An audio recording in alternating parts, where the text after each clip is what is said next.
Has Catherine been too harsh on Ryan? Is Neil hiding something? Can Faisal get away with murder? Keep watching to find out the answers to these questions. Welcome to Square Eyes, a channel where we recap, review and take a sideways look at your favourite TV shows. This video will be taking a look at the third episode of Series 3 of Happy Valley. The BBC iPlayer summarises this episode by saying, Catherine confronts Claire and presents Ryan with an ultimatum. Faisal and Joanna hatch a plan that takes an unexpected turn, which doesn't tell us much. I'll give you much more detail in my full recap. Let's jump straight in. There's no messing around as we go straight to the scene we left at the end of episode 2, with Catherine confronting Claire in the cafe in Sheffield. She tells her sister she knows that Ryan and Neil are in the nearby prison, visiting Tommy Lee Royce, and demands an explanation. Before Claire can give one, Catherine reminds Claire of all the terrible things Royce has done, which helps to remind us that he really isn't worthy of forgiveness, in Catherine's eyes at least. Then, after the credits, we get to see Ryan and Neil visiting Tommy in prison. It's a slightly awkward encounter, but both Ryan and Tommy seem to be genuinely happy to be spending time around each other, and on the surface it seems to be relatively harmless, despite all the trouble these meetings are going to cause. I found it very interesting to see how Neil assumed a submissive role around Tommy, letting himself be ordered around to get the tea and biscuits at the start of the visit, and being admonished by Tommy later on for mentioning Catherine's name. There's an unusual and unexplained dynamic between these two men that I think we'll find out more about later on. Back in the cafe, Claire tells Catherine about how she ended up helping Ryan visit his dad in prison. It started with Ryan sending letters to his dad, which we saw happen in Season 2, and eventually Tommy sent a message to Ryan through someone that had been released from prison, who waited outside his school. Then Ryan talked Neil into taking him on his first visit, and then Claire found out and went along from the second visit onwards. I was expecting a bigger revelation to explain why Claire and Neil were taking him to prison, but it seems that they're just both soft-natured. Their willingness to forgive extends to such extremes, it will even go as far as a man that has done such despicable deeds as Tommy Lee Royce has done. Catherine's outrage as Claire explains herself is superb to watch, and mirrored exactly how I was feeling as Claire tries to justify her actions. Maybe other people are more on Claire's side of this argument, but I find myself wanting to grab her by the shoulders and give her a shake when she talked about wanting to forgive Tommy Lee Royce. Catherine makes the valid point that he doesn't want to be forgiven because he isn't someone that's even capable of asking for forgiveness, because he's a psychopath, which is exactly why it's not a good idea to allow an impressionable young boy to form a relationship with him. One of the interesting things to come out of the conversation is that Catherine and Claire don't agree on how much Ryan knows about his father's crimes. Catherine had assumed he knows the specifics of what he had done, but Claire understands, from the discussions she's had with him, that he only has a vague idea of the crimes that Royce has committed. Claire then explains that she no longer goes to the prison trips because she didn't like it inside prison, which makes sense because Category A prisons aren't nice places, but that'd also be a good reason why she shouldn't be letting Ryan go there in the first place. As Catherine is walking away from the cafe, she thinks she sees something in the reflection of her shop window. Then she checks, and it's her dead daughter's body. She checks again, and there's nothing there anymore. This moment shows us that Catherine is unravelling, and the unresolved pain from her daughter's death is being brought back to the surface by having to deal with Ryan's visiting Tommy Lee Royce. Back in the prison, Tommy tells Ryan that he's going to be in Leeds next Tuesday for his trial, and says he'd like Ryan to be there to see him, which bizarrely Neil says it would be fine for him to go along to. Unsurprisingly, Tommy's advice about Ryan's troubles with Mr. Hepworth is for him to stick up for himself and not to take any abuse from the teacher. As they're leaving, Tommy suggests that they go bungee jumping one day, which Ryan later says to Neil seems weird as he's almost certainly never going to get out of prison. But then again, what if Tommy thinks he's going to get out of prison sometime soon? Next we catch up with Faisal as he clumsily makes his way through the overground pathway around the back of the gardens so he can visit Jo undetected.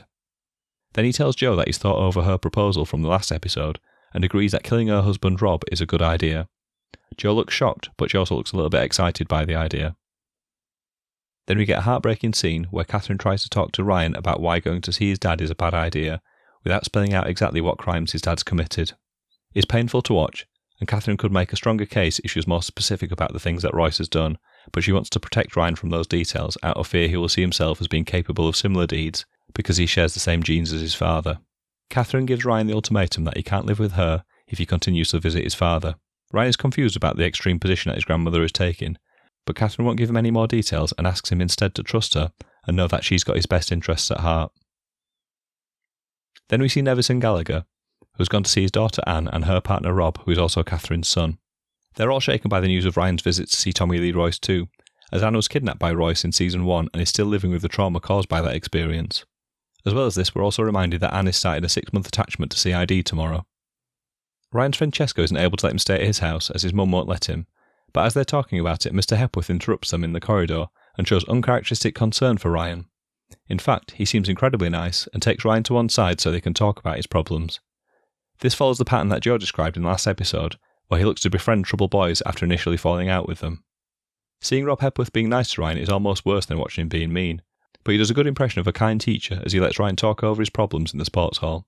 One thing that may become relevant later on is that Hepworth tells Ryan that he has an unhappy marriage at the end of their chat, which could come back to bite him. Anne Gallagher is throwing up in the loos of the police station as Catherine is killing time in a nearby stall, playing a game on her phone. When Catherine asks what's wrong, she finds out that Anne has been drinking heavily because of the feelings stirred up by Ryan visiting Royce. This has not been helped by her first case in CID involving a blind woman being effectively held hostage in her own flat, which has parallels with Anne's own hostage situation all those years ago in Season 1. The discussion between the two acts as a reminder that incidents like the one Anne went through, even many years down the line, still leave a lasting impact. Catherine gets back to her desk and finds the lab results have come back for Joe Hepworth's medication. Joyce is hovering around her desk, nattering as she brings up the results, and seems to be taking an unusual level of interest in Catherine's screen. Next we get to properly meet Victor, who is the man we've seen driving around the two thugs who've been visiting Faisal's pharmacy.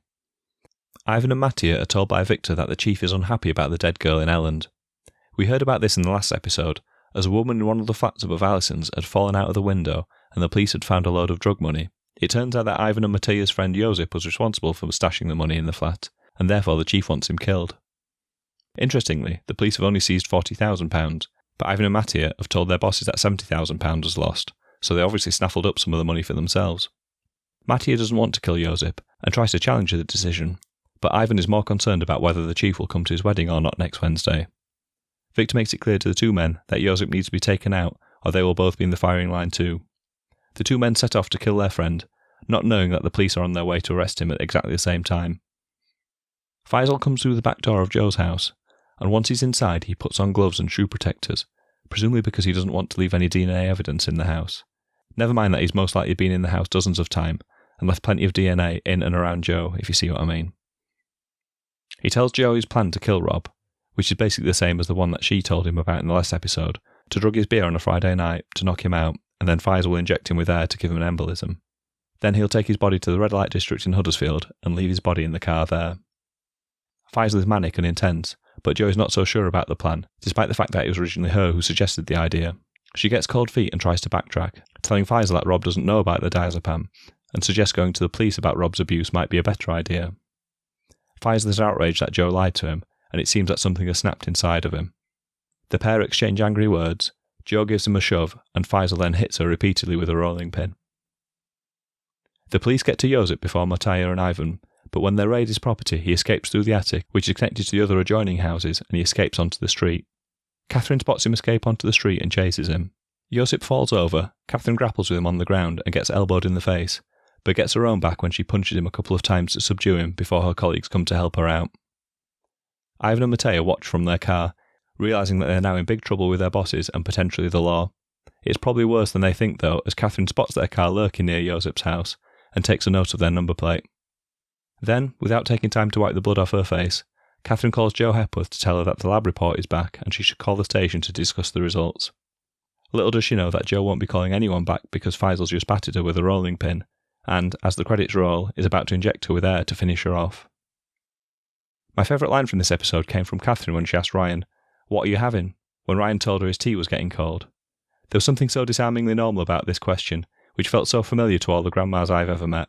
Even in the middle of this crisis, they would still want to know what you're having for your tea. It was a really sad and tense scene, but this moment still managed to inject a bit of humour into it. I'm from West Yorkshire, where Happy Valley is set, and talking about what you're having for tea is a pretty common topic of discussion. I'd be curious to know if this was something that takes place all over the world as obsessively as it does around here, or if it's just a Yorkshire thing. Let me know in the comments if you're from somewhere else and you do this with your family too. I thought this was another brilliant episode of Happy Valley. It's certainly the most eventful of the three we've had so far this season, with a dramatic showdown between Claire and Catherine at the start, and then the potential murder of Joe at the end, coupled with Catherine having to violently take down Josip as he tried to escape the law. I think the quality of the acting from the long-term cast members was really good in this episode, with Sarah Lancashire putting in an incredible performance in every scene, and her fellow cast members matching her too.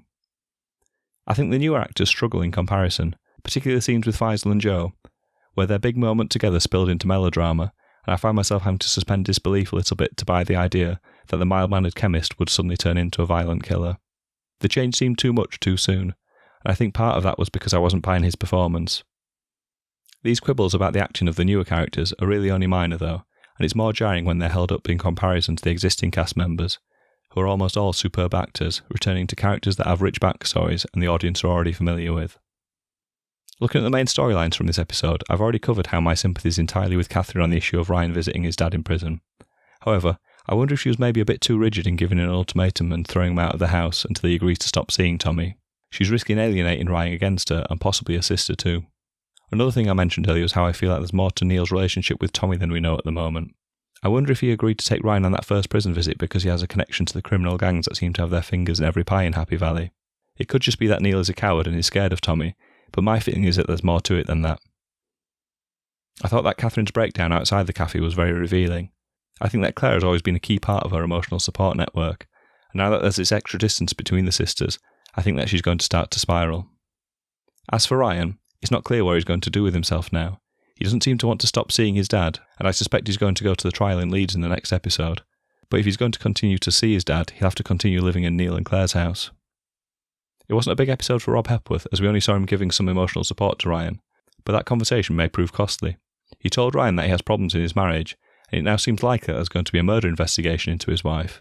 If the time of death is known to be during the school day, then he'll have a solid alibi, but if there are any doubts, then his conversation with Ryan may create some problems, particularly when it's coupled with the evidence Catherine has of the problems she witnessed in the marital home back in episode 1 of this season. Speaking of Jo's impending fate, the last shot of this episode was Faisal preparing to inject her with air to finish her off after he'd battered her with a rolling pin. Will he follow through with it? More importantly, will he do the job properly? He struggled to even climb over a wall without stumbling over his own feet, so it's reasonable to worry that he might not get the murder right. I don't fancy Jo's long-term health prospects, given the state that she was in, but I'm not completely sure she'll be dead in the next episode either. We'll have to wait and see. Given that Ivan and Matty are a part of a criminal gang, I really shouldn't feel sorry for them, but I did have some feelings of sympathy when they arrived just a fraction too late for the murder of Josip. Instead they had to watch their friend nearly escape the police until he fell over his own feet, had his trousers pulled down, and then was beaten up by a woman in her 60s. You can't help where your sympathies lie though, and I find myself siding with the inept henchmen. They remind me of the criminal equivalent of middle management, stuck between useless workers beneath them and unreasonable bosses above them, and endlessly stressed as they try to deal with the demands of those two competing forces. At least Ivan has his wedding to look forward to next week, if he's alive and out of prison, which isn't looking all that likely at the moment. Catherine briefs her team that the Home Office have asked for one of her team to put themselves forward as an alien lifeform liaison officer, and it must be someone interested in unexplained aerial phenomenon. This is obviously a prank aimed at Officer Gorkham, who's been researching aliens, but when they mention the police officer from Todmorden who saw an alien in the 80s, they're actually referencing a real-life event. Well, obviously probably not, but a real police officer called Alan Godfrey claimed to have seen an alien back then. He even wrote a book about his experience. He claimed to have seen a flying metal disc and flashing lights in the sky over Todmorden. Other people in Todmorden have made similar claims. That's most likely because people from Todmorden are a bit weird, so I wouldn't pay much attention to it. Faisal looked like he was being so careful when he was putting on his gloves and his shoe protectors in Jo's house, but you will notice that he put them on after he'd entered the house, and he'd already touched the doorknob on his way in with his bare hands. More evidence that the crime game really isn't for Faisal. He should stick to putting boxes of pills into little paper bags. Another little detail I loved from the scenes in Jo's house was the artwork on the wall in the kitchen. Did you notice what it said?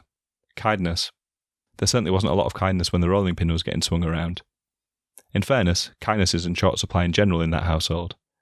If Jo ever recovers from her injuries, she might want to go for live, laugh, love for her next wall art platitude. While we're on the subject of little details in the background, I noticed that the people stood watching Catherine struggling with Josip on the floor all had their phones out and looked to be videoing the altercation.